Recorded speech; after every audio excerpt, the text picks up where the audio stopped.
Good morning, Wildcats, and welcome to the final show of this very unique year. I'm your host, Finn Wallace. And I'm Graham Zemke. And this is Eagan AM. This summer, freshmen, sophomores, and juniors will not need to return their iPads or hotspots. Seniors, however, will need to return iPads. The process to save data and then reset the iPad can be found in a Schoology update in the Class of 2021 group. Some exciting progress is being made right outside of our school. Many of you have seen the trees outside of school disappearing. The district and the county are working to make Diffley a safer road. Changes include, but are not limited to, 2 roundabouts, a new entrance to the south parking lot, and pedestrian route improvements. A stretch of Diffley will be closed for quite some time. The closure will start on June 7th. Those who drive or get rides to school will need to take a different route to school until the construction is complete. Luckily for us, seniors will have graduated and don't need to worry about coming back. This past Friday, Dr. Rykowski announced that there will no longer be a ticket needed for the graduation ceremony on the football field. Both the home and visitors' bleachers will be open to all parents and other visitors. If graduation is rained out on Saturday, it will be held on Sunday at the same time. This Friday, May 28th, there will be a change in schedule for all students. All classes will be approximately 4 minutes shorter than usual to make time for your original pause period. Your pause teachers miss you, so please make sure to stop by after second hour in their class. COVID-19 has hit seniors especially hard. John went out to see what they miss most about normal life. I'm hoping to get into the Navy, but if that doesn't work out, then I'm just going to go to DCTC and become an electrician. I'm going to Arizona State University, and I'm a poli-sci major. I'm going to be going to American University to study political science, and I'm going to go to University of Washington to study biochem. Next year I have plans to go to the University of North Dakota in Grand Forks to study political science and economics. Next year I'm going to Occidental College in Los Angeles, California. I'm going to go to Grand Canyon University in Arizona. I'm going to Mankato State to study exercise science and physiology. I'm going to Gonzaga University in Washington. I plan on attending the University of Arizona in Tucson. I'm headed to the University of Mississippi on the pre-law track. Next year I'm going to be going to the University of Minnesota, and I'm going to be studying human physiology. My plans for next year is I'll be attending University of Wisconsin-Madison as a biology major. I'm going to the University of Minnesota. Next year I'm going to American University in Washington, D.C. I'm probably going to miss Miss Wab the most. She probably made high school the best experience for me. I'm going to miss the people. I think I'll probably miss the teachers a lot. I'm going to miss all my friends and amazing teachers I have here. I'm going to miss being on the football team and lifting after school. I'm going to miss seeing people at school and talking to people in class. I'm going to miss my friends because a lot of my friends are going to college super far away, so I'm not going to see them. I'm not going to miss you. I'm going to miss all of my friends and basically the same thing, just not seeing people that I normally wouldn't talk to outside of school. Probably all the people I've met. I've met a lot of really great people. I'm going to be sad to go. Agreed. I feel like just like the day-to-day conversations you have with your classmates and like relationships with your teachers. Yeah, the relationships with other people and the clubs and sports. I think the thing I'm going to miss most is all the people and all the friends I've made along the way. Just coming to school every day. That's one thing I realized this year with the pandemic. I'm going to miss lunchtime outside for high school. Not going to miss school or doing homework and tests and all of that. High school's a lot more fun if there isn't a pandemic in the middle of it. I'm not going to miss having to wake up early to go to school and then being here for 8 hours straight. One thing I am not going to miss is parking in the loser lot at crazy, ungodly hours of the morning. I'm not going to miss waking up early, and I hope that I don't have to do that again next year. I'm not going to miss getting out of the parking lot after school. I am not going to miss school lunch. I'm not going to miss homework. Yeah, I'm not going to miss waking up early. I'm not going to miss standardized testing. Oh, there we go. And waking up early.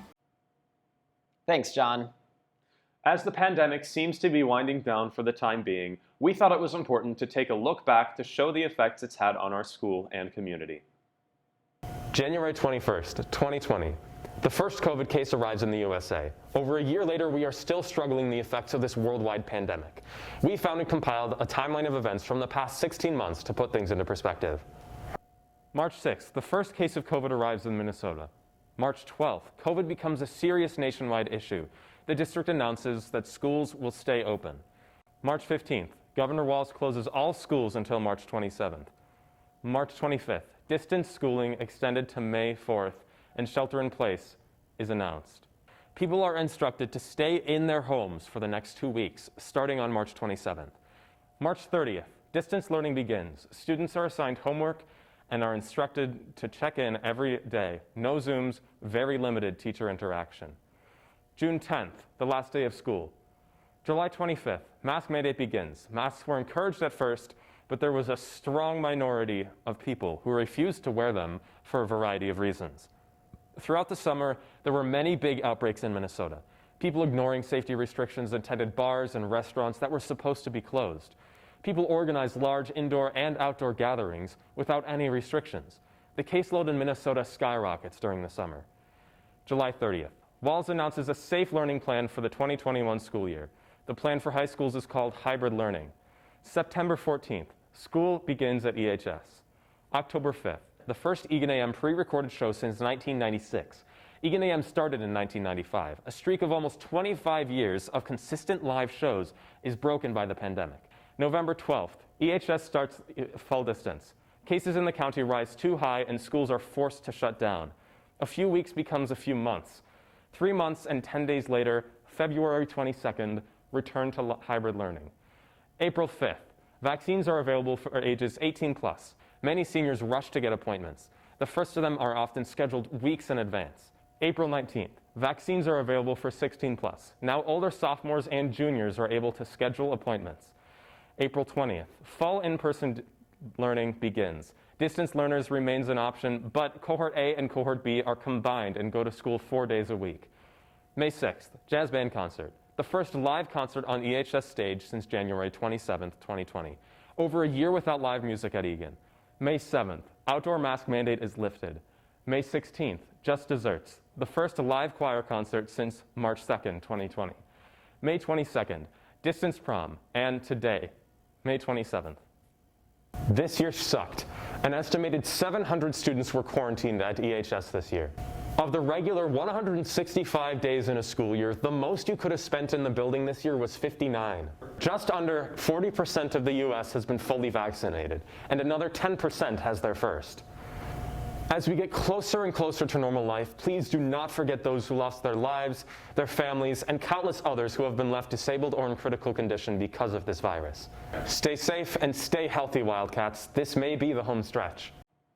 Remember, everyone, we aren't out of it yet. Get yourself vaccinated. We can't return to any sort of normal until the vast majority of people are vaccinated. All three of us in the studio have received our shots, and for me, life is a lot less stressful. Now over to Delaney with WCR. Hey Wildcats! As our school year winds down to an end, our sports teams are moving ahead full steam. The Wildcats spring sports teams have accomplished a lot this past week. Our boys and girls track team competed in the True Team qualifiers last week, competing against their section members. The girls won the meet, taking home a first place finish. Some noticeable scores were Rena Ashman running 2:23 in the 800 open, Josie Seehofer running 27:64 in the 200 meter dash, and Morgan Madsen throwing 118 feet in discus. The boys team also had some notable performances. The boys won the 4x400 with a time of 3:34. Owen Ford took home first in the high jump with a height of 6 feet. Way to go, Wildcats! The boys lacrosse team played St. Michael's Albertville last week, winning 17-8. Their team is led by Zach Jacobson with 21 goals on the season so far. Their next game is this Thursday against Benilde St. Margaret's. Our girls lacrosse team lost their last game to Bloomington Jefferson, ending their season. Kate Fifield led the team with 29 goals on the season. Our boys baseball team won their last game against Burnsville with a knockout of 6-1. Chuck Steffen had 2 points for the Wildcats. Their next game is this week against St. Thomas Academy. Go get 'em, boys. Our softball team won their last game against Lakeville South 3-1. Drew Busley, Catherine Vandelack, and Sarah Boyger all contributed a point for the Wildcats. The girls next take on Lakeville North. Go get us a win, ladies. The Dakota Hawks took on the Thunderbolts this week, with Daniel White, Michael Goldberger, Green Corley, and Nick Christensen all adding to the score. But the Hawks lost in the end with a score of 14-6. One of our Dakota Hawks players, Michael Goldberger, won the Adapted Athlete of the Year. He is the first athlete from Eagan to win this award. Congratulations, Michael. Our boys golf team had a match at Inver Woods. Brooks Loeffler finished the course with a score of only 74. The Wildcats' next match is this Thursday at Mystic Meadows. Our girls golf team last week had a meet at Burnham Wood Golf Course, and we are still awaiting results. They will compete next in sections. Good luck, ladies. What a showing from our teams last week. Now to a final segment. I sat down with 7 of our athletes to discuss what obstacles they had to overcome during this pandemic year. My name is Morgan Eckerly. I play soccer. Max Robinson. I play basketball, football, and volleyball. My name is Maya Eisenberg. I swim for our Eagan Girls Swim and Dive team. My name's Kate Fifield. I play lacrosse. Michael Goldberger. I play adaptive soccer, adaptive floor hockey, and adaptive softball. Sam Marshall. I do cross-country, Nordic, and track. My name is Abby Moe. I play volleyball. At the very beginning of our season, during our tryouts, we got a positive COVID test. So we had to shut down for 2 weeks right at the beginning of our season. A couple weeks ago, some of our teammates were exposed to COVID, so we had a really small team before, and that just made it even smaller. During practice, we weren't able to have varsity and JV together like a normal year, so some drills and scrimmages weren't the same as usual. I think the biggest struggle that our track team faced during COVID would have just been having to wear masks and like the various different rule changes that they had during the season. I think just the uncertainty of if we're having a season in the fall. We had a lot of schedule changes as to when the season was going to start. Yeah, we ended up having a season, and it was really great. The struggles were 2 of our sports seasons didn't happen. We got practices, but to us it was not really a fun experience, and also we got really young too.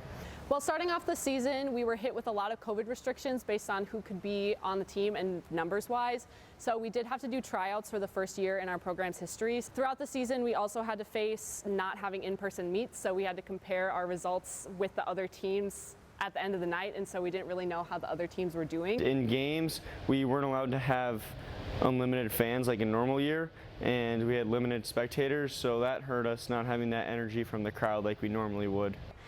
We had to miss a couple games and a lot of practices, so at the beginning it was hard, but we worked through it in the end. Yeah, I think a lot of the successes we had were just everybody was having a good time, even despite all the problems we faced with having to wear masks, and especially like the masks like getting sucked up in your mouth while you're running. But we definitely got through that and had a fun time doing it. I think our team did a great job of hyping each other up because we've always been each other's best hype men in the games. Sometimes I wouldn't even notice limited fans because of our guys on the bench and the guys on the court just cheering each other on. We learned to work better as a team, I think, and then just playing smarter with like the low amount of subs we had. I think because we wore our masks, we social distance, we worked together, and we were fighting COVID. Even though we weren't able to do in-person meets until our very final section meet at the end of the season, we did end up winning against our biggest rival, Eastridge. I think everyone did a really good job adjusting. I think we did a really good job pushing each other to play our best, and yeah, I think we did a really good job throughout the season with that. We actually ended up winning our section championship, which was super fun. There wasn't any state tournament this year, but we kind of brought it all together at the end of the season. It was super fun. I think my favorite memory is playing our first game back against Lakeville North.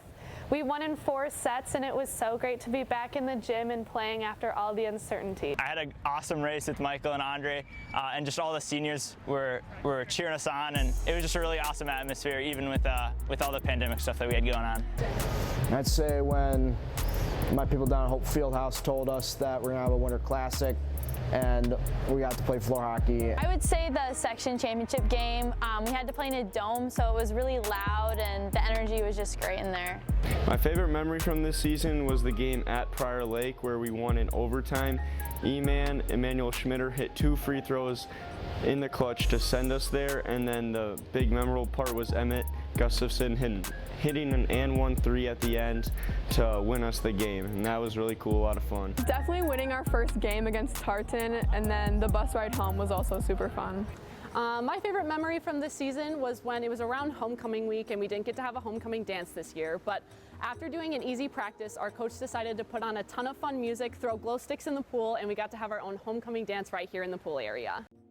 Our Eagan athletes have succeeded regardless of the challenges presented to them this year. Way to persevere and triumph, Wildcats.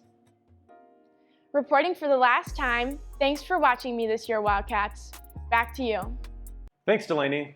That's all for this year. Let's hope this never happens again. And even if it does, we'll be ready. We adjusted and we did everything we could to make the best of it.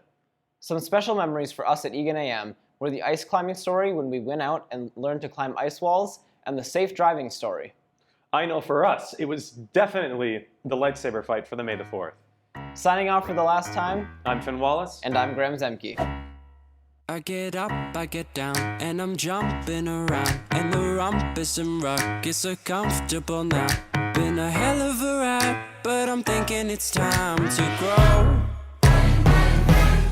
So I got an apartment across from the park, put quinoa in my fridge, still I'm not feeling grown.